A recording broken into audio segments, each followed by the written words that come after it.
Selamat datang Bali, chào mừng mọi người tới với Bali. Ai cũng nói Bali là thiên đường, nhưng mà với Phuket tới đây lại có một cái nhìn hoàn toàn khác. Có thể nói là một trải nghiệm không hề được vui và thậm chí phải nói là tồi tệ. Có thể là với những người du lịch theo đoàn hay là đi du lịch hạng sang thì sẽ có một cái góc nhìn khác. Nhưng mà mình đi du lịch bụi tới đây lại thấy những góc khuất của Bali. Và đây chính là vlog khi Bali không còn là thiên đường. Nóng muốn quéo hết càng. Đây sao hôi quá vậy? Trời ơi, mới xuống chút xíu mà quá trời nóng nực rồi. Đổ mồ hôi vậy hết rồi. Nóng thấy ớn luôn.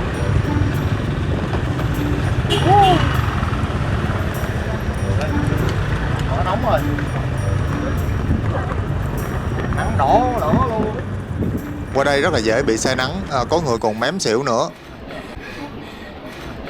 Tụi mặt đỏ hết trơn này kìa. Kẹt xe hết khói muốn ná thở. Bây giờ đang là buổi trưa nên khá thông thoáng nha.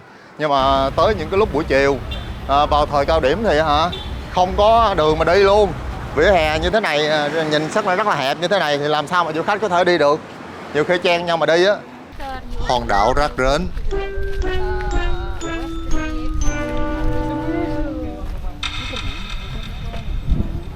Ồ, cái đảo gì đâu mà mới lên mà thấy rác là thấy khó chịu rồi đó. Thôi nè, đường xá bến cảng nè. Vì mà nói Bali đẹp lắm. Vì mà nói Bali rất là phát triển, làm du lịch rất là tốt. Phải xấu quá. Thôi đây là bãi biển ở Bali nha. Đây cát đen thù lùi do là hoạt động núi lửa. Nếu mà tìm cát trắng thì tới Bali của chừng bỏ mộng nha. Rồi rác nữa.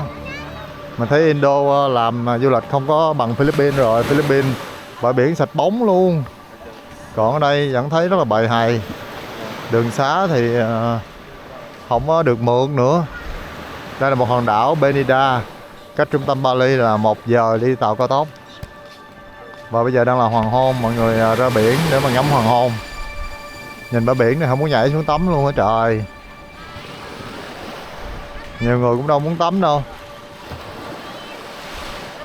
Ôi Bali quảng cáo cho giữ vô.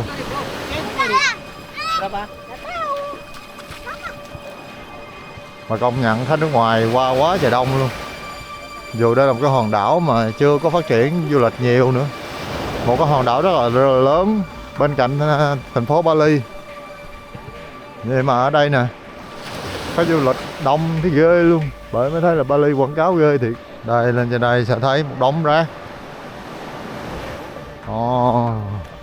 Một bãi biển xinh đẹp của Bali đây.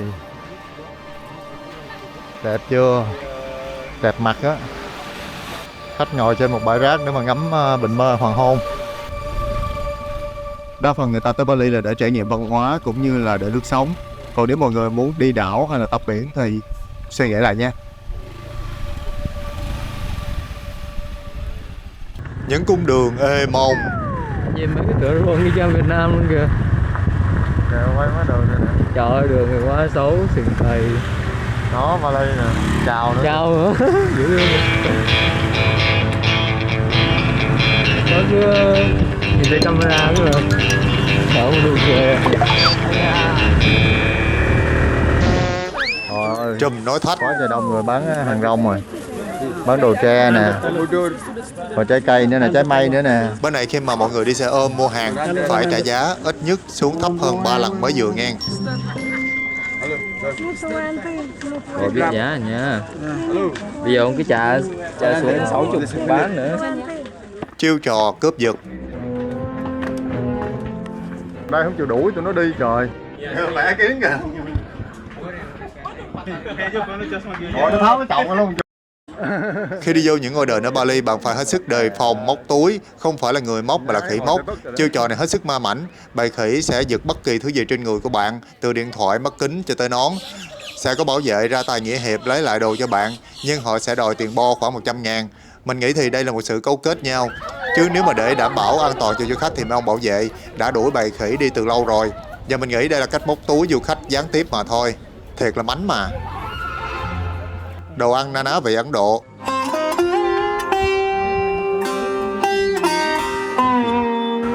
Đây là quán truyền thống ở Indo.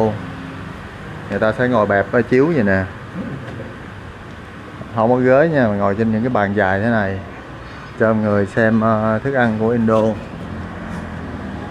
Đa số là ăn gà, bởi vì bên đây đậu hồi nên không có ăn thịt heo, có rất là nhiều nước sốt. Đây, một phần như thế này, đây là cơm của dân địa phương ăn. Một lưu ý nữa là dân đảo Bali 60% theo Hindu nên đa số ăn bốc bằng tay. Khi mua cơm mang đi thì họ sẽ không có cho bạn muỗng. Việt Nam. Và các bình nước có dòi, nhìn thì rất là giống với bình nước uống nhưng mà không phải. Nước đó dùng để rửa tay sau khi ăn. Địa điểm tham quan rất xa nhau. Nói vậy thôi chứ không phải là mình muốn khen chơi gì đâu nha, mà chủ yếu là để trình bày lên cho mọi người biết trước những cái tình huống như vậy để mà qua Bali không có bị sốc như mình. Và đây thì mình sẽ khái quát những cái địa điểm du lịch của Bali, những địa điểm chính.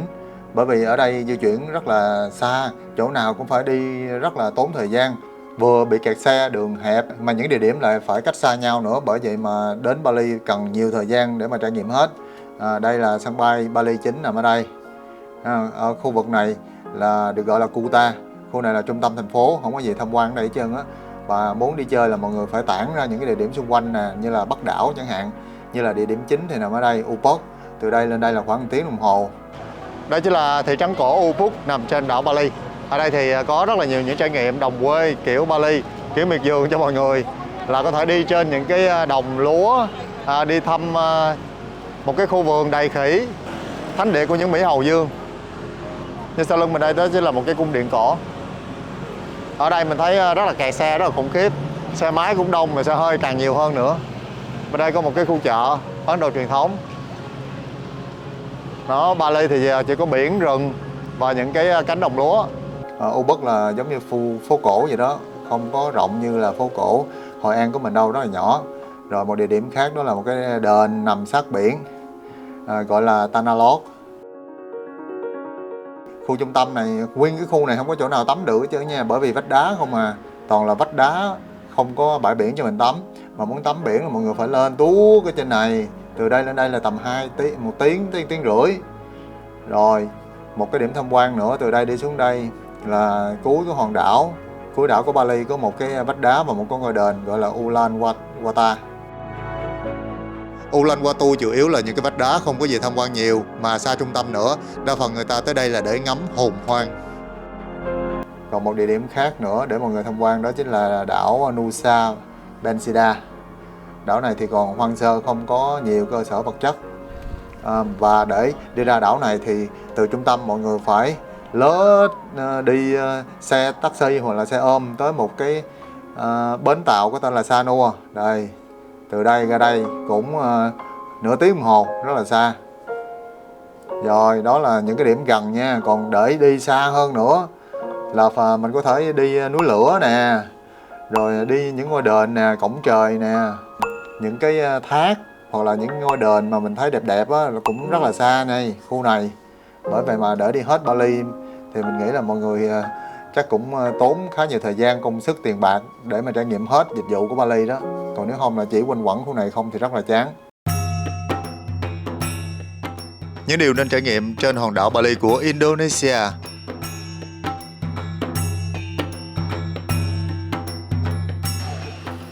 Một, rửa nghiệp hay còn gọi là tắm đền.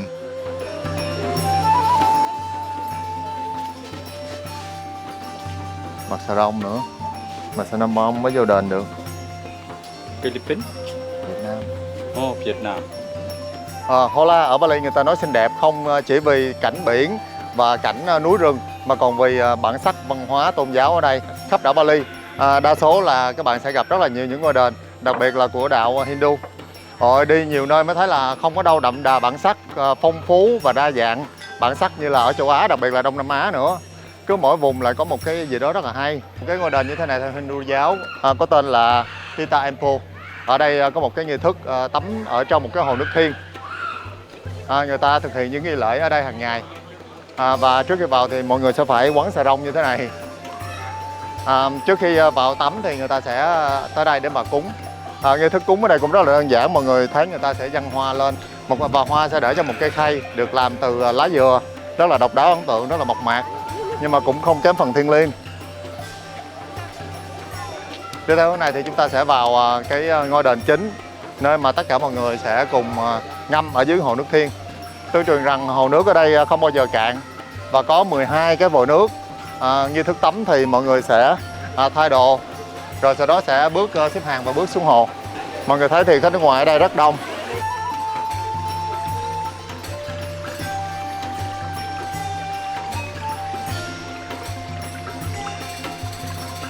Tôi truyền rằng tắm trong hồ nước này thì mang lại may mắn, mang lại sức khỏe, bình an và rửa đi những cái ô uế của trần thế. Ở Bali không khí rất là khô nóng, ẩm thấp, theo kiểu khí hậu nhiệt đới gió mùa. Bởi vậy mà tắm trong hồ nước Thiên này không chỉ rửa đi nghiệp của mình mà cũng có thể tắm mát. Đây rất là rộng, còn qua bên này nữa.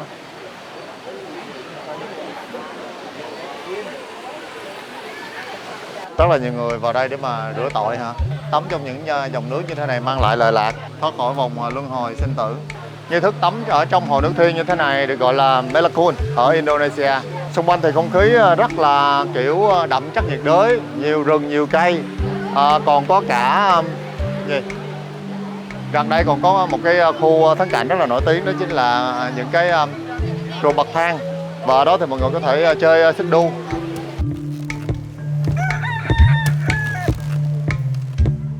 Nước rất là lạnh bởi vì chảy hoàn toàn từ trong núi đá ra.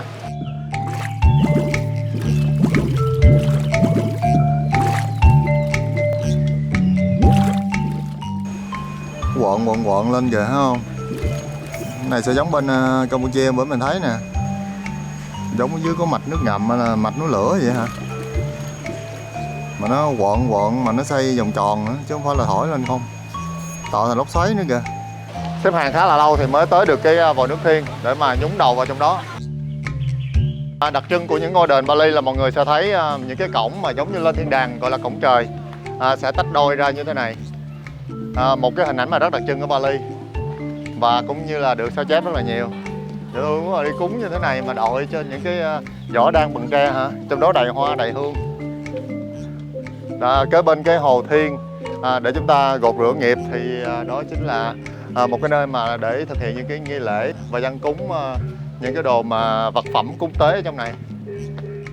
Đi vào trong đây. Ở trong đây còn có một cái ban nhạc nghi lễ nữa.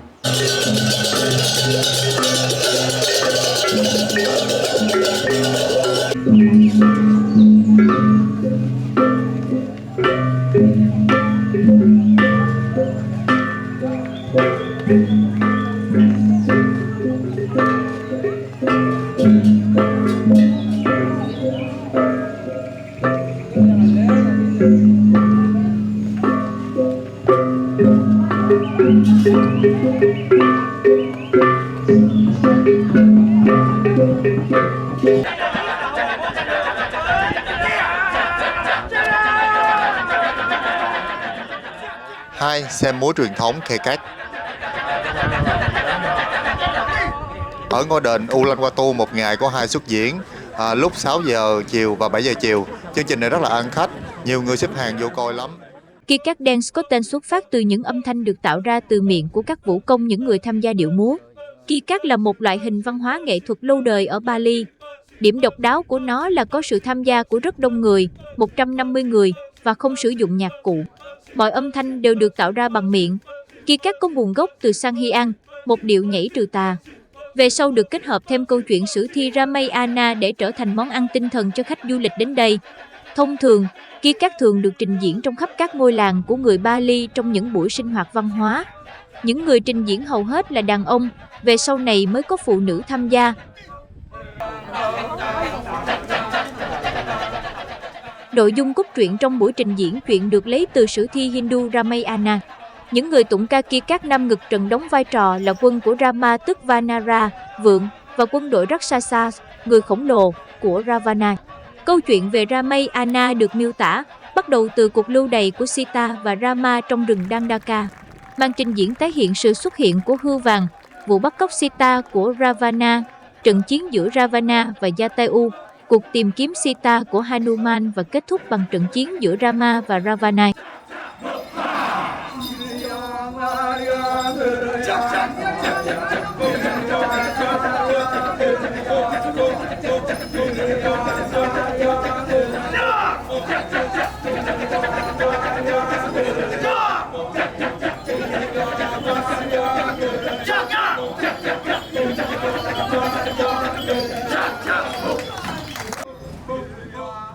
Kết thúc bằng việc khỉ thần Hanuman sẽ trình diễn đá lửa ấn tượng.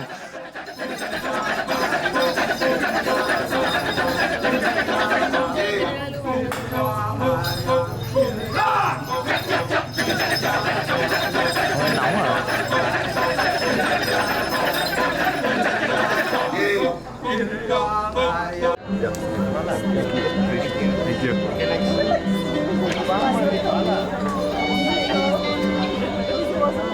Ông này không? Và cuối cùng thì mọi người còn có thể chụp hình chung với các trang phục rực rỡ của các vũ công truyền thống.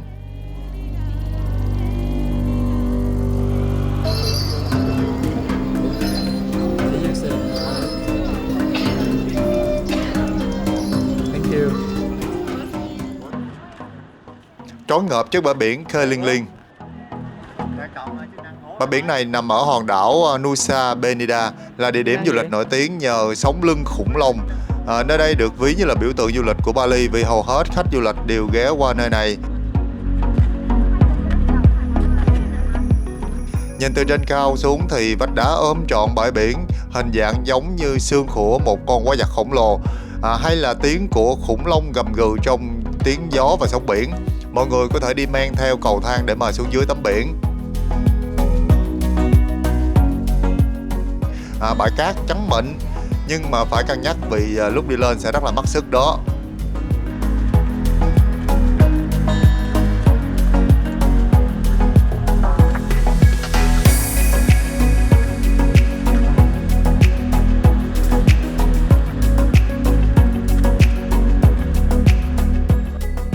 Broken Beach, bãi biển bị bể, là một cái địa điểm check-in nổi tiếng trên hòn đảo này luôn, bởi vì hình thù đặc biệt của một cái vòm đá bị lõm vào ở giữa và có một cái cầu tự nhiên bắt ngang, miệng giống như là hố bự bị sập xuống.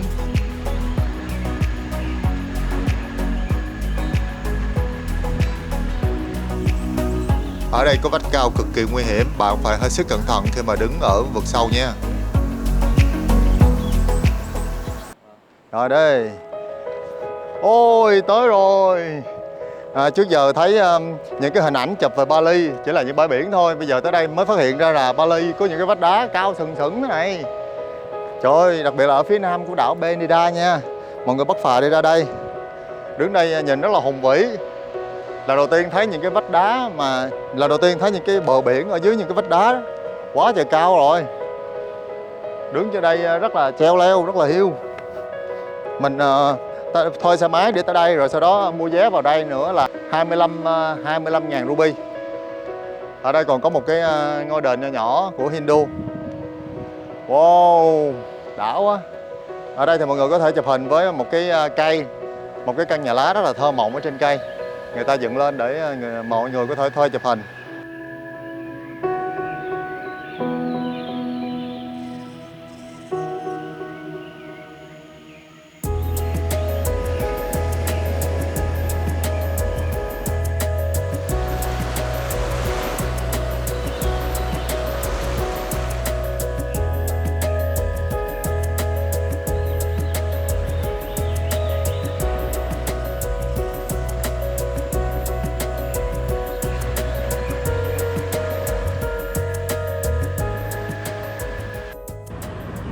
Tới Indo thì mọi người nên mua những phần cơm gói trong lá chuối nha. Những phần cơm như thế này rất ngon, hương vị rất là tự nhiên. Đây mình sẽ mua một phần để cho mọi người xem là trong đó có gì. Đây là cơm không mà người ta gói bằng lá chuối ha, nhìn rất là đẹp. Để trong rổ rổ thế này. Đây là quán cơm, còn ở đây là quán chè. Đây có nhiều vị lắm nha, gà, bò. Còn mấy này là gì cũng không biết nữa nè. Rất là nhiều rổ. Để trong một cái khay. Mình lựa xong mình để vô khay. How much? 19,000. Hả? 19,000. 19. Yeah. Ngoài những nhà hàng rất là đắt tiền thì mọi người có thể chọn những thức ăn đường phố. Đây là món cá cơm mà mình thấy ngộ ghê. Bên này người ta ăn cơm hay ăn trộn với mì gì nè. Người ta sẽ làm một cái bát ngăn ha, một cái miếng lá chuối và ngăn giữa đồ ăn với cơm. Món này ăn rất là tiện lợi, thân thiện môi trường, không cần phải xả rác. Những cái lá chuối rất là thơm mà giữ được nóng nữa nha, giữ nhiệt rất là hay nữa. Cơm hấp nước dừa nên rất là béo.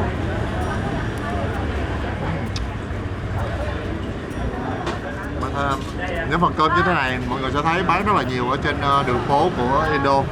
Có nhiều chọn lựa cho mình lựa chọn. Mình rất là thích ăn những cái món như thế này, gọn nhẹ, không quá đầy bụng, cũng vừa đủ no nữa. Ăn sáng cũng được, ăn trưa, ăn tối thì cũng ok hết.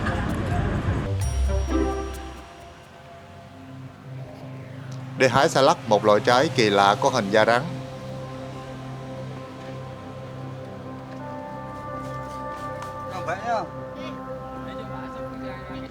Trên đường chạy xe mệt quá, ngừng nghỉ chân uống nước, quá là nóng rồi chịu không nổi luôn á. Thì mới biết là khu này người ta trồng rất là nhiều những cái trái gọi là hồng sa bi, tức là da rắn đỏ, nhìn y chang như những cái da của con rắn luôn. Nhưng mà đây là trái mây nha, trái mây bên này người ta ăn sống ngon lắm. Đây, nhìn ở ngoài thì vỏ đỏ mà ở trong thì vỏ trái nó màu vậy nè, nhìn giống như muối mít hay muối sầu riêng vậy đó, giòn giòn đã lắm.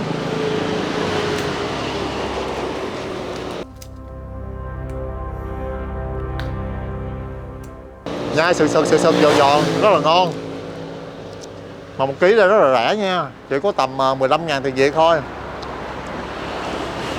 Nhưng mà ăn rất là khô, không có nước, nên ăn cảm thấy khát nước hơn. Rất là khô cổ, nhưng mà muốn ăn hoài luôn bởi vì rất là thanh ngọt. Vừa thanh ngọt, vừa mọng giòn. Mình thấy ngon hơn ở Việt Nam á. Việt Nam ăn rất là mềm. Vô trong này mình sẽ vô vườn trái cây. Đây mua nguyên vỏ luôn nè.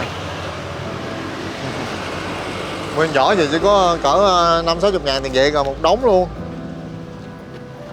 Đi ra sao coi vườn cây trái. Ôi, mình đang đứng trong mây, nhưng mà không phải là mây trên trời mà là một cái cánh rừng mây Thái. Bình thường mình nghe mây Thái, còn đây là mây Indo nha. Mình thấy còn ngon hơn là mây Thái nữa. Những trái mây như thế này chỉ là biểu tượng của vùng Java. Ở miền Tây mình thì có rất là nhiều cây dừa nước đúng không? Còn ở đây là người ta sẽ trải dài vô tận của những cánh rừng mây. Mây ở đây cực kỳ rẻ luôn. Rẻ còn hơn là dưa leo, cà chua bên mình nữa. Ăn là ná thở luôn á. Lấy cái này chọi nhau là dính vào mặt là đi đánh ghen được nè. Tại vì cây gai không à.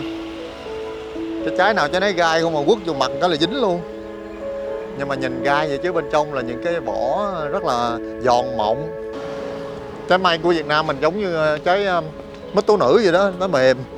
Thì bên đây là mít Thái. Cái cảm giác ăn giống vậy đó. Trái của người ta chùm luôn nè. Khu này người ta trồng nhiều lắm nha, cây nó gai không mà trời. Giờ mới thấy hình thù của cây mây á. Ôi, đã quá à. Coi nè không. Trái này còn nhỏ nên chưa có hái ăn được. Trái nào bự thì người ta sẽ bứng hái ra ngoài.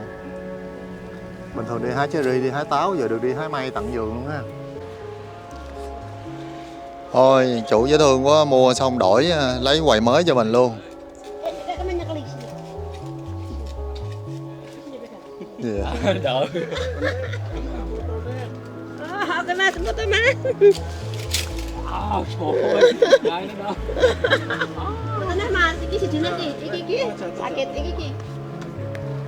Gai không à.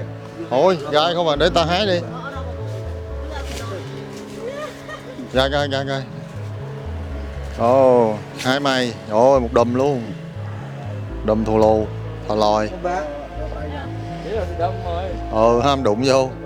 Ôi, rụng dưới đất một đống luôn nè. Mây rụng dưới đất một đống luôn. Hiện nay đang vô mùa thu hoạch mây. Mây đổ đống không ăn hết nổi luôn. Wow, đỏ lừ hết nguyên cái sàn nhà luôn. Nhìn giống mấy quầy dừa nước bên mình quá. Mà đây là quầy may. Ôi, một quầy này ăn cả tuần không hết luôn. Ăn thay cơm luôn á ha.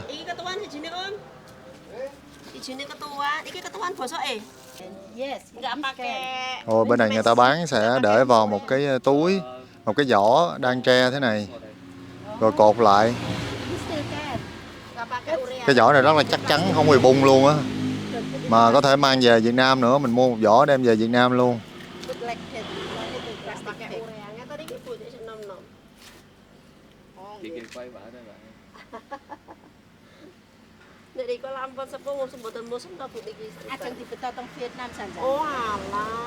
Mấy người Tây người ta nhìn chai đây người ta rất là sợ. Dùng nhiệt đới của những cái trái rất là đặc biệt. Nhìn sợ quéo luôn, từ mít, sầu riêng rồi tới trái mây cũng gai không. Rất là nhiều người hỏi là Fahoca sử dụng những cái thiết bị để ghi hình trong chuyến đi và làm vlog như thế nào. Đó chính là máy đời mới nhất mình mới sắm, IC Pro, máy quay hành động của Insta360 mới cho ra đời. Dòng máy này rất là tiện ích, rất là nhỏ gọn cho mọi người có thể mang đi và quay được những thước phim chất lượng cao. Bây giờ thì mình sẽ quay trải nghiệm bằng dòng máy mới của Insta360 Action Cam này trong chuyến đi Bali của mình cho mọi người xem thử chất lượng nhé. Insta360 IC Pro hay mình gọi vui là anh chị em Pro có cảm biến khủng lên tới 1/1.3 inch, vỏ dày cực kỳ chắc chắn, chống va đập và hoạt động tốt trong môi trường khắc nghiệt. Đây là camera hành động đầu tiên có thể quay phim lên tới 8K 24 khung hình trên giây và với 4K 120 khung hình trên giây và có nhiều ưu điểm vượt trội. Mà có thể chụp ảnh tĩnh lên tới 48 megapixel. Bạn sẽ không mất công chỉnh sửa nhiều để mà có thể tái tạo màu sắc chân thật. Tính năng Clarity Zoom là một chức năng thú vị trên IC Pro. Sẽ giúp bạn phóng to hình ảnh lên 2 lần khi đang quay phim, chỉ cần nhấp vào màn hình 2 lần thế này. Tính năng hủy quay. Khi đang quay phim mà bạn không ưng ý, chỉ cần nhấn giữ nút ghi hình thì máy sẽ tự xóa ngay đoạn ghi hình đó luôn. Chức năng quay peer video. Có một cái khả năng mà quay đêm thiếu sáng vô đối, không bị nhiễu hột và vẫn đảm bảo được tính năng chống rung tuyệt vời. Chức năng quay phim Active HDR. Giữ chi tiết hình ảnh mà vẫn cân bằng độ sáng tối cho thước phim sống động như thật. Thiết kế ngàm như thế này rất dễ tháo lắp, nhanh chóng, chỉ cần một cú nhấn là đã vào khớp tắt nhịp ngay. Đặc biệt IC Pro có màn hình lật là 2.4 inch, lớn nhất trong dòng Action Cam hiện nay, có thể lật lên để mà quay vlog hay là chụp selfie cực kỳ dễ dàng. Tính năng AI Highlight Assistant. Bằng cách giữ lại những đoạn phim quan trọng, bạn có thể tùy chỉnh cắt bỏ những đoạn không cần thiết trực tiếp ở trên máy luôn, giúp tiết kiệm dung lượng của thẻ nhớ.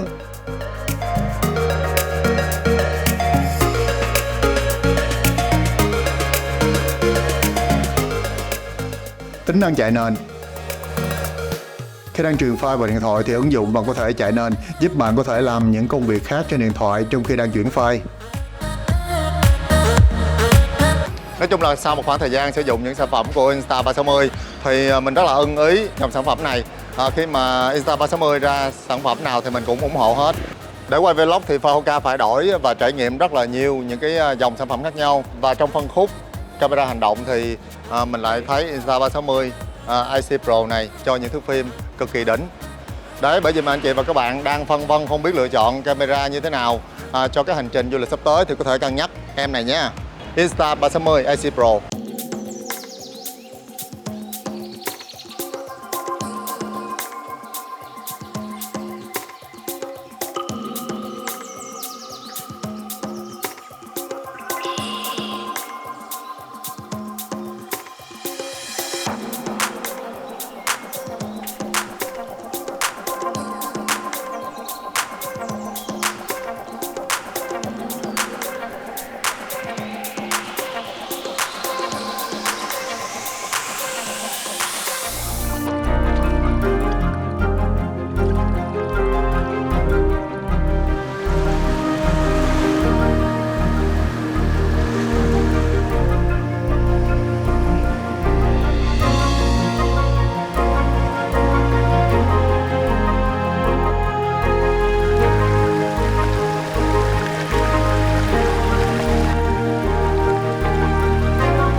trải nghiệm cái kiểu mà đồng quê của Bali. Đi ở đây giống như là đang đi ở dưới quê mình chứ trời. Nào là đồng lúa nè, rồi cây dừa nè, rồi người ta chạy xe máy nữa là thấy không? Không khác gì ở Việt Nam luôn á. Đi qua đây mà tưởng nào đi về quê không á. Lễ trừ tà Mekaru.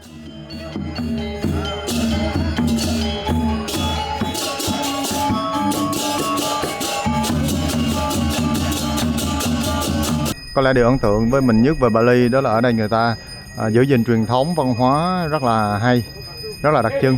Từ lớn tới nhỏ, từ người già cho tới trẻ em đều thực hiện những cái lễ và giữ gìn văn hóa của mình. Những cái màu sắc lễ hội rất là đặc trưng của vùng Đông Nam Á.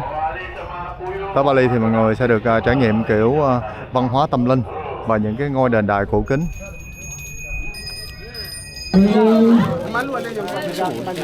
Sari mangke daging aturan ramai sembah. Rehan tukang rinjoroan. Mọi người sẽ được làm phép từ một cái loại dầu thơm rất là đặc biệt và sau đó vẽ lên trên mặt những cái ký hiệu giống như là daging aturan ramai sembah sarang sami. Lidah. Dari turun dari siang melukat. Adiki rinjoroan usus pembencunan. Đúng là mình có nghiệp và dính duyên với những cái lễ hội rồi. Đi tới đâu cũng ngay mùa lễ hội hết. Và tới Bali thì lại trúng vào cái dịp lễ hội có tên là Mekaru, một lễ hội dùng để xua đuổi tà ma, nói chung là trừ tà. Mà mọi người thấy là người Hindu ở đây, người ta sẽ ngồi ở dưới đường luôn. Giống như là hôm bữa mình đi ở Bangladesh thì những tín đồ đạo hồi cầu nguyện ở ngoài đường, thì ở đây tín đồ Hindu sẽ ngồi bệt ở ngoài đường để mà làm lễ trừ tà.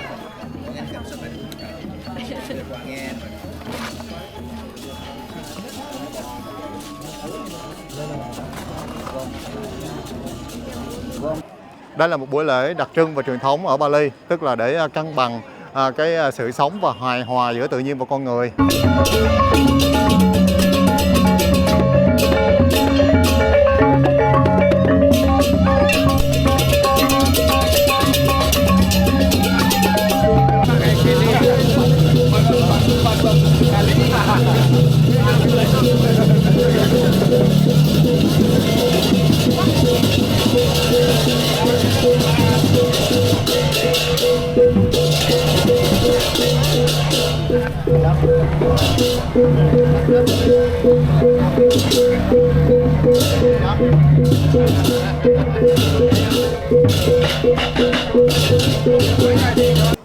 Với mình thì lúc đầu nhìn tưởng đâu là đám ma.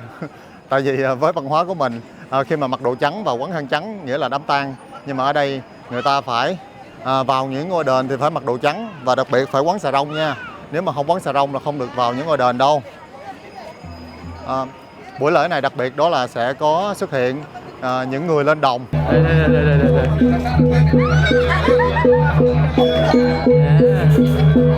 Đổi vì sao vậy trời? Đây là này.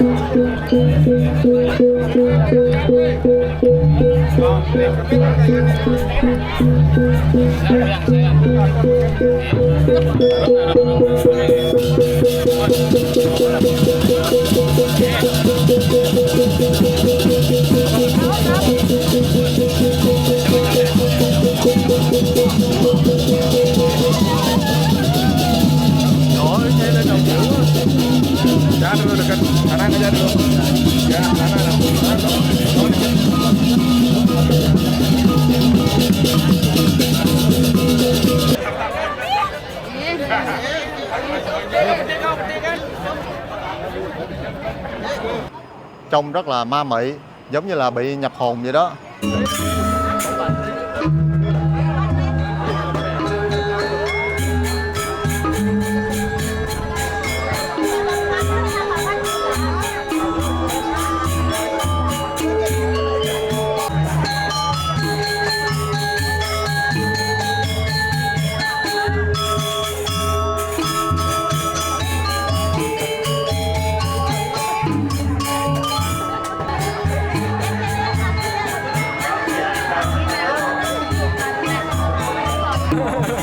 Người ta thì mềm mại và mình tự solo luôn.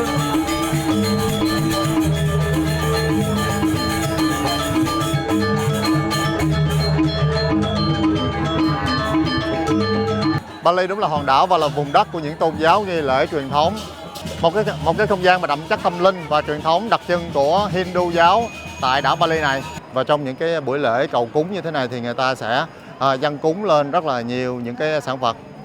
Nhìn chung thì ở Bali có rất là nhiều những trải nghiệm, nhưng mà Phahawka chỉ đưa ra những gì gọi là ấn tượng, đặc trưng và nên trải nghiệm nhất ở Bali này thôi.